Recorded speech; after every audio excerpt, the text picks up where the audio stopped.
नमस्कार, आप देख और सुन रहे हैं राजस्थान आज तक। मैं हूं विजय कल्ला।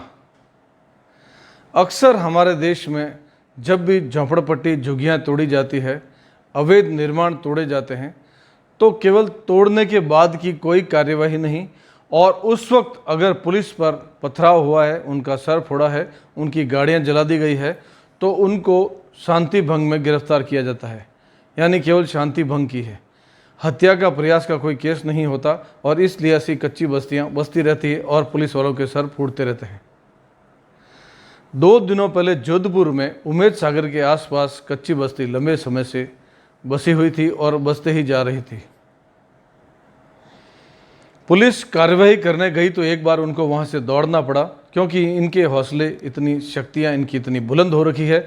क्योंकि अक्सर जब भी कार्रवाई करने पुलिस जाती है, इनके सर फूटते हैं पुलिस के, तो कोई कार्रवाई होती नहीं है, कठोर कार्रवाई नहीं होती। इसलिए इनको जो है वो हौसला अफजाई इनकी हो ही रहती है, इनको ताकत दी हुई रहती है। और इनको ताकत देने वाले यहाँ के जो नेता, छुटभैया नेता, टटपुंजिए जो होते हैं, छोटे मोटे पार्षद होते हैं या छोटे मोटे ब्लॉक वार्ड के अध्यक्ष वगैरह होते हैं, वो इनको हिम्मत देते हैं।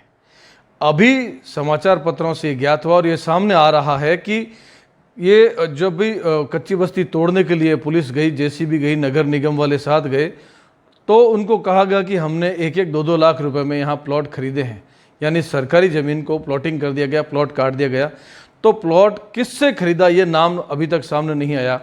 पुलिस ने पूछा नहीं, या मीडिया को बताया नहीं, अखबार में छपा नहीं, टीवी न्यूज़ में आया नहीं। पुलिस ऐसा क्यों नहीं करती कि किसने बेचा है उसको गिरफ्तार किया जाए, किसके आदेश से लाइट कनेक्शन दिया गया, उन लाइट कनेक्शन देने वाले अधिकारियों पर कार्रवाई क्यों नहीं। कहा जाता है उस वक्त के कलेक्टर ने दबाव बनाकर ये इस ज़मीन पर लाइट पानी कनेक्शन और सड़कें बनवा दी, तो उस कलेक्टर पर कार्रवाई क्यों नहीं। आम तौर पर केवल कच्ची बस्तियां तोड़ी जाती है और थोड़े दिनों बाद वो कच्ची बस्तियां वहीं वापस बस जाती है। केवल शांति भंग में गिरफ्तार करना, पुलिस वालों के सर फूटे हैं, सर फूटने का मतलब थोड़ा और गहरी इंजरी होती तो उनकी हत्या हो जाती। हत्या का प्रयास का केस दर्ज नहीं होता। छुटभैया नेताओं पर कोई केस नहीं, जिसने यहाँ कच्ची बस्ती में प्लॉट बेचे हैं उस पर कोई केस नहीं, उसका नाम सामने नहीं, वो पुलिस की कार्यवाही में शामिल नहीं। क्यों? लाइट कनेक्शन दिया वो EN, JN, XN, SC, उनका नाम क्यों नहीं? किसके आदेश से कच्ची बस्तियां बसी, ये उसका नाम सामने नहीं। पुलिस सर फुड़वाती है। ऐसे में अगर पुलिस की गोली से या पैलेट गन से या भागता हुआ कोई मर जाए तो पुलिस पर तुरंत दबाव बनता है, उसको निलंबित किया जाता है, गिरफ्तार किया जाता है, और समाज के लोग सड़कों पर उतर आते हैं कि 1 करोड़ रुपए और नौकरी दी जाए उसके परिजन को जो मर गया है। अरे वो पुलिस के पीछे पत्थर लेकर भाग रहा था, इसलिए खड्डे में गिरा, सर फूटा और मर गया, लेकिन कार्रवाई पुलिस पर। कि पुलिस आगे भागी क्यों? मतलब पुलिस वहीं खड़ी रहे, शांति से सिर फुड़वा ले और फिर अपने घर चली जाए, अपनी नौकरी पर चले जाए, हॉस्पिटल चले जाए, तब कोई केस नहीं होगा। क्योंकि पुलिस तो बेचारी है ही सिर फुड़वाने के लिए। क्यों? पुलिस वाले इंसान नहीं है। पुलिस अपना बचाव करने के लिए वापस सर नहीं फोड़े, डंडा नहीं मारे, वापस पत्थर नहीं फेंके। ये कहाँ कानून में लिखा हुआ है कि पुलिस केवल मार खाने के लिए है? और गुंडे, उठाई गिरे चौने, ये लोग सर फोड़ने के लिए पैदा हुए हैं। इन पर कोई कार्यवाही नहीं होगी, ज़्यादा से ज़्यादा शांति भंग की कार्यवाही। क्या इसका मतलब ये मान लिया जाए कि सत्ता पक्ष भी ये चाहता है कि उनको वोट मिलते रहे, इसलिए शांति भंग में ही कार्रवाई हो? क्या पुलिस इस बात से दबाव में आई रहती है या डरी हुई रहती है कि विपक्ष हंगामा करेगा? या पुलिस भी उनसे मिली हुई होती है कि छोटे वाले सर फुड़ा ले, बड़े वाले साहब सुरक्षित हैं? शांति भंग में गिरफ्तार करना, तो ये कार्रवाई ऊपर से नीचे तक क्यों नहीं होती? और जब तक ऐसा नहीं होगा कच्ची बस्तियां बसती रहेगी, ऐसे ही पुलिस मार खाती रहेगी, मीडिया मार खाती रहेगी, अपना सर फुड़वाती रहेगी। अब ये जिनकी कच्ची बस्तियां तोड़ी गई है, जिनके मकान थे, दुकानें थी, पक्की दुकान मकान थे, ये तोड़ दिए गए, अब ये कहाँ जाएंगे? रातों रात तो इनके पास पैसे आ नहीं गए कि ज़मीन खरीद कर वापस मकान बनाएंगे। तो या तो ये 1-2 साल बाद वापस यहीं कब्जा कर लेंगे, या 4 कदम आगे, या फिर कोई सरकारी ज़मीन इनकी नज़रों में होगी, वहाँ जाकर कब्जा कर लेंगे। 10-20 साल कब्जा रहेगा, मकान बने रहेंगे, आराम से जिएंगे, मुफ्त की ज़मीन, मुफ्त के लाइट पानी मिल जाएंगे, उसके बाद फिर तोड़फोड़ होगी तो 10-20 साल के लिए और आगे जाकर बस जाएंगे, इतनी ज़िंदगी है, फिर मर जाएंगे। इस दौरान सरकार को कितना नुकसान होता है, पुलिस कितनी बार मार खाती है, कितना सर पड़वाती है, हैरानी की बात है। हर बार कच्ची बस्ती तोड़ी जाती है सरकारी पैसों से। कितना संसाधन लगता है, कितना डीजल खर्च होता है, कितनी गाड़ियां टूटती है, कितनी गाड़ियों की आग लगाई जाती है, पुलिस की गाड़ी को आग लगाई जाती है, सर फोड़े जाते हैं, कितना सारा पैसा खर्च होता है, फिर उनके इलाज करवाए जाते हैं। और जिन्होंने कच्ची बस्ती बसाई उन पर कोई कार्यवाही नहीं, जिन्होंने प्लॉटिंग काटे, जिन्होंने पैसे लिए उन पर कोई कार्यवाही नहीं, जिन्होंने मकान बनवाए उन पर कोई कार्यवाही नहीं। जबकि होना ये चाहिए कि जितने भी वो पत्थर, वो जो जितने भी पड़ा है, वो सारा का सारा वहीं तोड़कर नीलाम कर दिया जाए और उसका पैसा सरकारी कोष में जमा हो, या जिस पुलिस वाले का सर फूटे, मीडिया वाले का सर फूटे, कोई नुकसान हो, उसकी भरपाई उन्हीं पत्थरों को बेचकर कर दिया जाए, पत्थरों की नीलामी हो जाए। करना चाहिए, क्यों नहीं किया जाता। और सरकार के जितने संसाधन लगे हैं, उसका जितना पैसा है उसका बिल बनाकर उनको थमा दिया जाए, या उनकी ये सारी संपत्तियां बेचकर उस बिल को, उस पैसे को रिकवर किया जाए। ये सिस्टम शुरू होना चाहिए। नहीं हो रहा तो गलत है।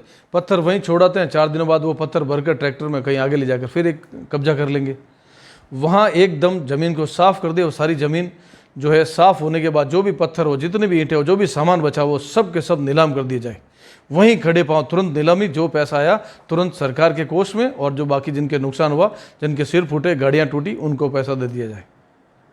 ये सिस्टम शुरू कर दे, और करना ही पड़ेगा, वरना कच्ची बस्तियां बसती रहेगी। और एक जो कच्ची बस्ती बसाते हैं उन पर कार्रवाई होनी चाहिए, चाहे पट्टा लेने की कार्रवाई हुई, चाहे निर्माण स्वीकृति की हुई है, चाहे लाइट दी गई है, पानी दिया गया, सड़क दी गई है। मूलभूत सुविधा के नाम पर ये सब कुछ लिए जाते हैं, और ये बहुत जगह जगह पैदा होते हैं। अब एक और खतरे की घंटी है कि ऐसी कच्ची बस्तियों में स्थानीय लोगों के साथ में यूपी, बांग्लादेश और बिहार के लोग भी आकर बसते हैं, जो कई सारे लोग तो हमारी भाषा ही नहीं समझते।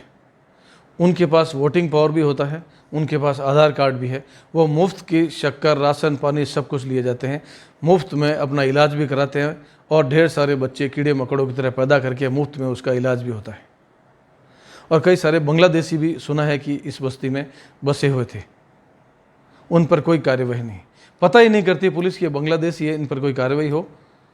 या यूपी बिहार से यहाँ आकर क्यों बसे, क्या यहाँ कोई साजिश चल रही थी, ये कोई ज़मीन जिहाद है, या डेमोग्राफी चेंज करने का कोई तरीका चल रहा था, कोई खबर नहीं और कोई कार्यवाही नहीं। और इसलिए ये कच्ची बस्ती 4 दिनों बाद देख लीजिएगा कहीं और बसी हुई मिल जाएगी, और यही लोग, कोई नया नहीं आएगा, यही लोग फिर कहीं और बसे हुए मिलेंगे। पुलिस की कठोर कार्यवाही नहीं, सरकार की कठोर कार्यवाही नहीं। सरकार को शायद लगता है कि पुलिस मार खाने के लिए, मीडिया सर फुड़वाने के लिए। इसमें कौन कौन शामिल था वहां तक तह तक जाया ही नहीं जाता। अगर अशोक गहलोत की कांग्रेस सरकार के समय ये कार्रवाई हुई है, कच्ची बस्तियां बसी है, उनको लाइट पानी का कनेक्शन सरकारी दबाव में दिया गया है, सीएम के आदेश पे या उनके अधिकारियों के आदेश पे, तो उन सबको गिरफ्तार किया जाए।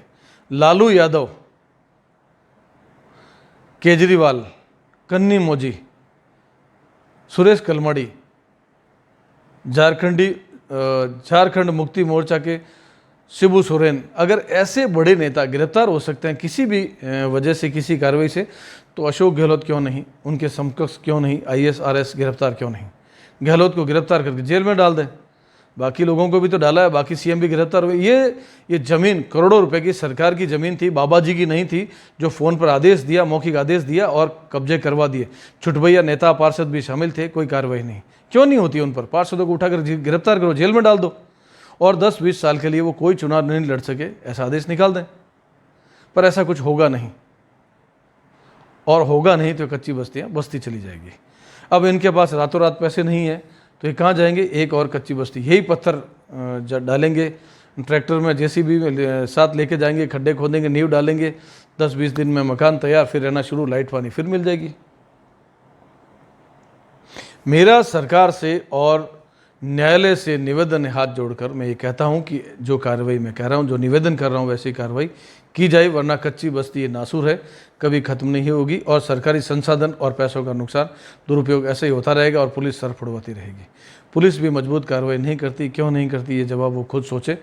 और मेरी बात आपको ठीक लगी तो नीचे कमेंट करें, लाइक शेयर ज़रूर करें। स्वस्थ रहें, अपने शरीर की चिंता करें, खान पान का ध्यान रखें। इन दिनों हम लोग फास्ट फूड बहुत ज़्यादा खाते हैं, जो कि बहुत हानिकारक है, और ख़ास तौर से धूप ज़्यादा है, बाहर मत निकलिएगा। नमस्कार, जय हिंद, जय भारत।